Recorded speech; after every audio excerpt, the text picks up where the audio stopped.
Hello students, today I am going to discuss the process of translation. विद्यार्थी मित्रांनो, protein synthesis कसं होतं किंवा प्रथिने कसे तयार होतात ह्यामध्ये महत्त्वाचं त्याच्यामध्ये दोन विभाग आहेत. पहिल्यांदा ट्रान्स्क्रिप्शन आणि त्यानंतर ट्रान्सलेशन.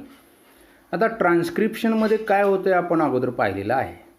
ट्रान्स्क्रिप्शनमध्ये काय होतं तर केंद्रकामध्ये असणारे DNA स्ट्रँड्स सुटे होतात आणि त्या DNA स्ट्रँडवर असणारे नायट्रोजन बेसेसला आपण कोड म्हणतो.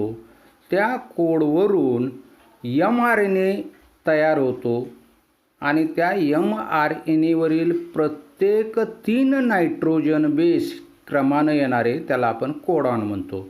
आणि हा mRNA केंद्रकामध्ये DNA पासून तयार होतो. या प्रक्रियेलाच ट्रान्स्क्रिप्शन असं म्हणतात.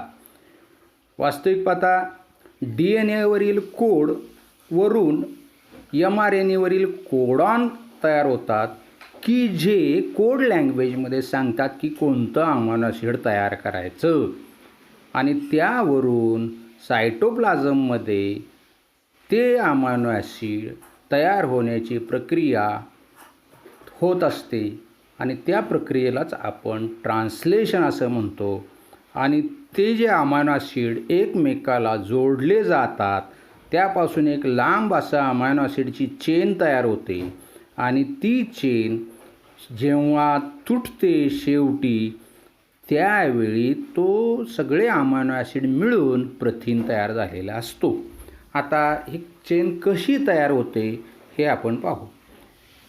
ट्रान्सलेशन और actual process of protein synthesis. It is actual process of protein synthesis takes place in cytoplasm on ribosome. Ribosome नावाचं एक सेल ऑर्गॅनिलिज आहे.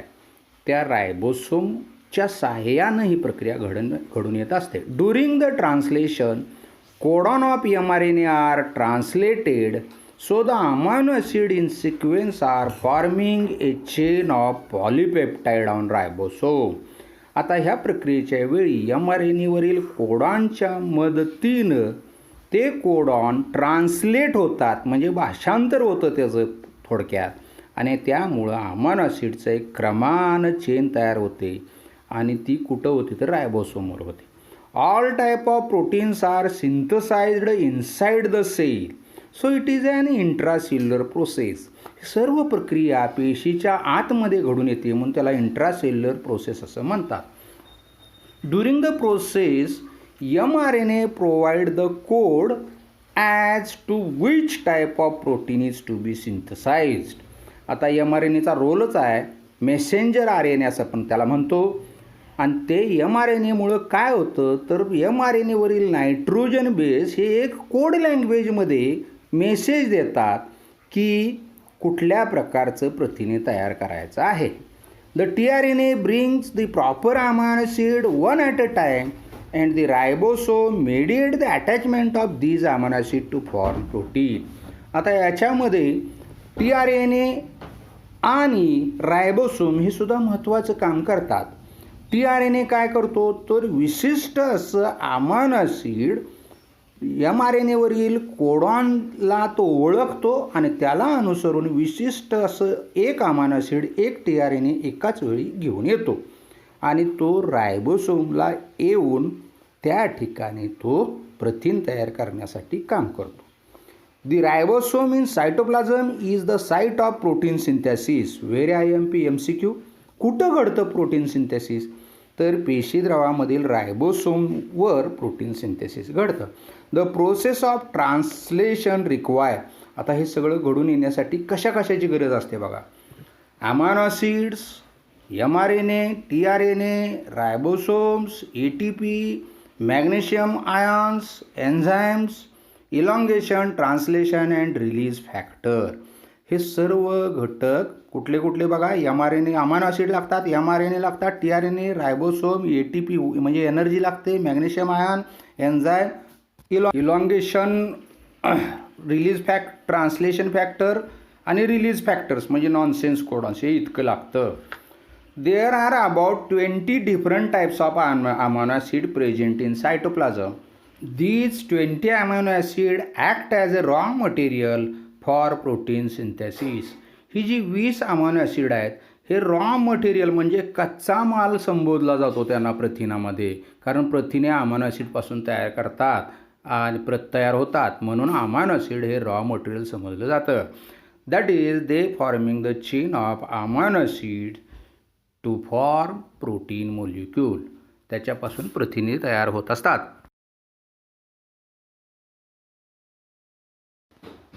The process of protein synthesis is under the control of DNA as it provides code to bring amino acid in a specific sequence through the transcription of mRNA. प्रथिने तयार होण्याची प्रक्रिया ही DNAच्या आधिपत्याखाली चालते की ज्यामुळं ट्रान्स्क्रिप्शन प्रक्रियेद्वारे अमायनो ॲसिडचा सिक्वेन्स mRNAच्या सहाय्यानं एकमेकाला जोडून प्रथिने तयार केले जातात. RNAs act as intermediate molecules between DNA and protein. आता यामध्ये 3 प्रकारचे जे RNA आहेत, मेसेंजर RNA, ट्रान्सफर RNA आणि rRNA म्हणजे रायबोसोमल RNA. हे 3 RNA DNA आणि प्रथिन तयार होण्याची प्रक्रिया याच्यामध्ये हे 3 एकत्र येऊन महत्त्वाची भूमिका बजावतात, मध्यस्थ म्हणून काम करतात. Ribosome are the cell organelles made by large and small subunit. Ribosome हे एक पेशी अंगक आहे की जे मोठं आणि छोटे असे सब युनिटपासून बनलेलं आहे.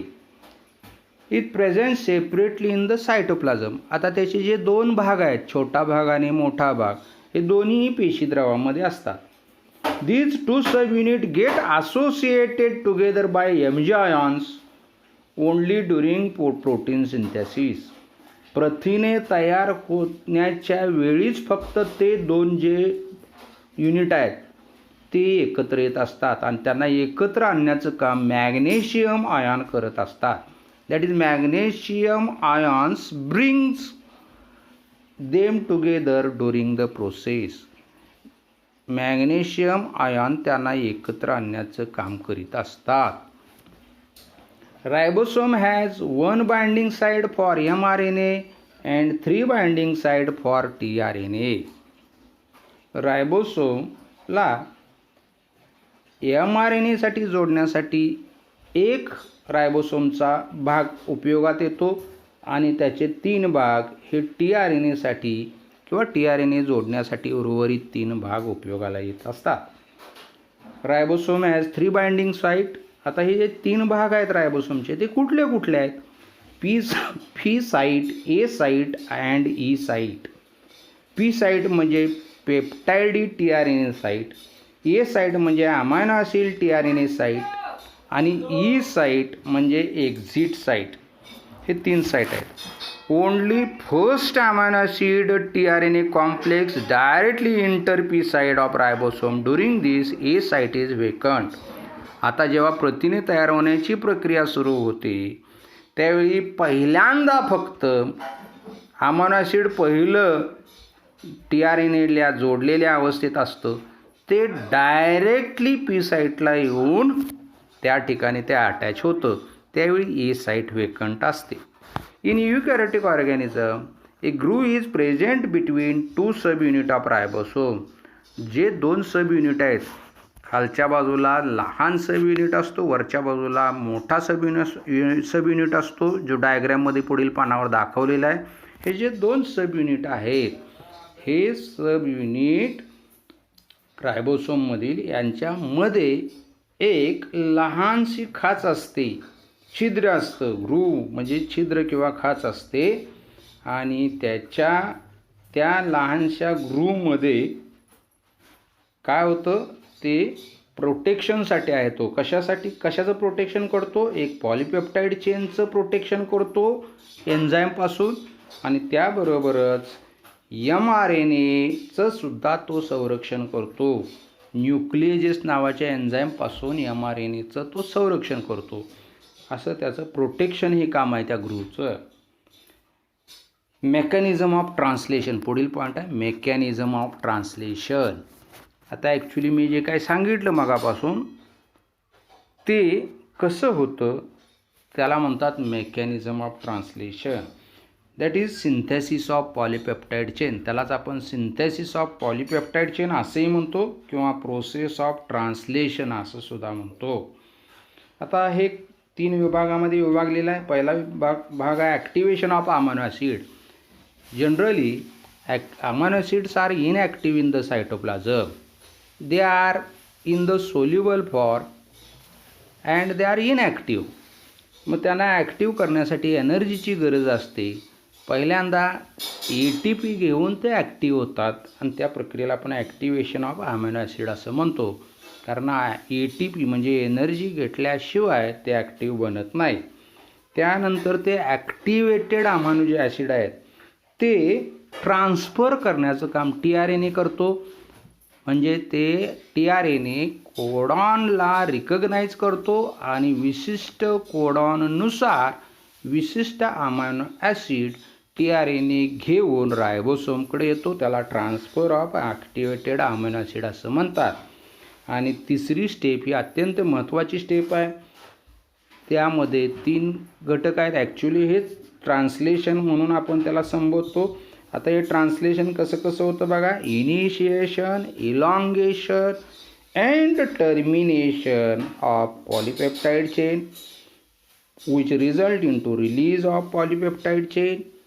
आता यामध्ये बघा इनिशिएशन म्हणजे सुरुवात, प्रथिने तयार होण्याची प्रक्रियेला सुरुवात होणे. इलॉंगेशन म्हणजे प्रथिने तयार होण्याची प्रक्रिया सातत्यानं सुरू राहणं. अँड टर्मिनेशन म्हणजे प्रथिने तयार होण्याची प्रक्रिया थांबणे, स्टॉप होणे. टर्मिनेट होणे म्हणजे तुटणे, की ज्यामुळं पॉलिपेप्टाईड चेन तुटते. या ठिकाणी नॉनसेन्स कोडॉन किंवा स्टॉप कोडॉन काम करतात आणि प्रथिने तयार होण्याची प्रक्रिया ब्रेक होते. त्याला termination and release of polypeptide chain असं म्हणतात. आता पुढील पेजवरील आकृती पाहू. त्या आकृतीमध्ये दर्शवलेले मी एक्सप्लेन करतो, लक्ष द्या. Students, see the diagram very carefully. It is a very simple diagram. Don't be frightened. अत्यंत साधी सोपी आकृती आहे. आकृतीकडे बघून घाबरून जाऊ नका. हे बघा, न्यूक्लियस म्हणून डाव्या कोपऱ्यामध्ये केंद्रक दाखवलेलं आहे. त्या केंद्रकामध्ये आतमध्ये DNA दाखवलेला आहे. ते DNAचा वर लूप तयार झालेला आहे. त्या लूपमधून DNAवरील असणाऱ्या स्ट्रँडवरील कोड कंसात दिले बघा कोड, त्या कोडवरून mRNAवर कोडॉन तयार झालेले आहेत. म्हणजे कॉम्प्लिमेंटरी DNAच्या कॉम्प्लिमेंटरी नायट्रोजन बेस mRNAवर आलेला आहे. फरक एवढाच आहे की mRNAवर T कधी येत नाही, थायमिन नसतं, त्याच्याऐवजी U येतं. तर DNAवरील कोडवरून mRNAवर कोडॉन मेसेजच्या स्वरूपात ट्रान्सलेट झालेला आहे, ट्रान्स्क्राईब झालेला आहेत आणि म्हणून त्याला मेसेंजर RNA म्हटलेला आहे. तो केंद्रकात तयार झालेला mRNA न्यूक्लिअर मेम्ब्रेन दाखवलेला आहे जांभळ्या रंगाचं. त्याच्यातून मध्ये जे छिद्र आहे त्याला न्यूक्लिअर पोअर म्हणतो. त्या न्यूक्लिअर पोअरमधून तो mRNA सायटोप्लाझममध्ये आलेला आहे. बाहेरचा सगळा भाग म्हणजे सायटोप्लाझम. मध्ये जे एक रेष दाखवलेली आहे त्याच्या वरच्या कृती बघा, फक्त रेषेच्या खाली डिटेलमध्ये दिलेला आहे. वर पूर्ण प्रक्रिया दाखवलेली आहे. आता पेशीद्रवामध्ये उजव्या कोपऱ्यात सायटोप्लाझम म्हणून चौकोनात लिहिलेलं आहे. त्या ठिकाणी अमायनो ॲसिड पूल आहे. म्हणजे वेगवेगळ्या आकाराची वेगवेगळ्या नावाची 20 अमायनो ॲसिड असतात. त्या अमायनो ॲसिड तिथं दाखवलेले आहेत. त्या अमायनो ॲसिडनं ATP घेतलं म्हणजे एनर्जी घेतली, त्याशिवाय ते ॲक्टिवेट होत नाहीत. त्यामुळं ॲक्टिवेशन ऑफ अमायनो ॲसिड हा पहिला पॉईंट इथं क्लिअर होतो की अमायनो ॲसिड ऊर्जा घेतात, ATP घेतात आणि ते ॲक्टिव्ह होतात. आता ते ॲक्टिवेटेड अमायनो ॲसिड mRNAवरील कोडॉन रिकग्नाइज करतात, ओळखतात आणि विशिष्ट असा mRNA त्या अमायनो ॲसिडला जोडून प्रोटीन तयार करण्यासाठी इनिशिएशन, इलॉंगेशन अँड टर्मिनेशन ही प्रक्रिया घडून येत असते. पहिल्यांदा बघा खालच्या बाजूला mRNA आहे त्याच्या खालच्या बाजूला स्मॉलर सब युनिट रायबोसोमचा आहे, वरच्या बाजूला लार्जर सब युनिट रायबोसोमचा आहे. त्यांना एकत्र आणण्यासाठी मॅग्नेशियम आयन काम करतो हे आपण पाहिलेलं आहे. आता ते सब युनिट एकत्र येऊन विशिष्ट असा अमायनो ॲसिड घेऊन पहिला अमायनो ॲसिड हे AUG कोडॉनवरून पहिला अमायनो ॲसिड त्याचा अँटीकोडॉन परफेक्ट घेऊन आलेला आहे आणि त्याच्यापासून amino acid first AA first म्हणले ते घेऊन TRNA आलेला आहे. Activated amino acid TRNA complex तयार होऊन ते आलेला आहे. त्याच्यापासून पहिला अमायनो ॲसिड मिथिओनिन तयार होते. आपण हा मिथिओनिन हे अमायनो ॲसिड तयार होतो आहे आपण यापूर्वी पाहिलेला आहे. त्यानंतर दुसरा TRNA आलेला आहे, त्यानं अमायनो ॲसिड सेकंड डिकोड केलेला आहे मेसेज. अशा प्रकारे पुढं रायबोसोम तिथंच असतो, mRNA मागं सरकत जातो पुढं आणि त्यामुळं काय होतं वेगवेगळे TRNA येतात, वेगवेगळ्या अमायनो ॲसिड एकमेकाला जोडण्याचं काम केलं जातं. त्या ठिकाणी लॉंग अशी तिसरी डायग्रॅम बघा. दुसऱ्या डायग्रॅममध्ये ज्यावेळी दुसरा अमायनो ॲसिड जोडला त्यावेळी पहिला TRNA मागं गेलेला आहे, back to get another amino acid, दुसरा अमायनो ॲसिड आणण्यासाठी गेलेला आहे. अशा प्रकारे ही प्रक्रिया चालू राहते. त्याला इलॉंगेशन ऑफ पॉलिपेप्टाईड चेन असं म्हणतात. इलॉंगेशनच्या वेळी ट्रान्सलोकेशन प्रक्रिया ही चालू झालेली आहे. लांब अशी प्रक्रिया पुढं चालत जाते आणि शेवटी टर्मिनेशन होतं. इलॉंगेशनच्या वेळी एकमेकाला अमायनो ॲसिड तिसऱ्या आकृतीमध्ये बघितलेला आहे पेप्टाईड बॉन्ड न अमायनो ॲसिड जोडले जातात. म्हणजे दोन अमायनो ॲसिड कशानं जोडले जातात असा MCQ येतो. त्यावेळी त्याचं उत्तर आहे पेप्टाईड बॉन्डनं जोडले जातात. अशा अनेक अमायनो ॲसिड एकमेकाला जोडलेले दाखवलेले आहेत शेवटच्या आकृतीमध्ये. पुढं त्याला प्रोटीन असं नाव दिलं आहे गोलामध्ये. ते अनेक अमायनो ॲसिड एकमेकाला जोडलेले आहेत. शेवटी नॉनसेन्स कोडॉन किंवा स्टॉप कोडॉन किंवा टर्मिनेशन कोडॉन जे 3 आहेत त्यापैकी कुठलाही जर कोडॉन आला, उदाहरणार्थ UAA, UGA, UUU यापैकी कुठलाही एक आला तर त्यावेळी त्याला ट्रान्सलेट करण्यासाठी कुठलाही TRNA काम करत नाही, कुठलाही TRNA त्याला रिकग्नाइज करत नाही. आणि म्हणून हे जे 3 टर्मिनेटिंग कोडॉन आहेत त्यापैकी कुठलाही कोडॉन आला तर त्या ठिकाणी प्रोटीन सिंथेसिस प्रक्रिया थांबते. हे टर्मिनेटिंग कोडॉन परत एकदा बघा. UAA, UAG आणि UGA हे 3 आहेत हे लक्षात ठेवा. UAA, UAG, UGA त्यावेळी प्रक्रिया थांबते, टर्मिनेशन होतं. Thank you, good bye. पुढच्या लेक्चरच्या वेळी आपण डिटेलमध्ये पाहू.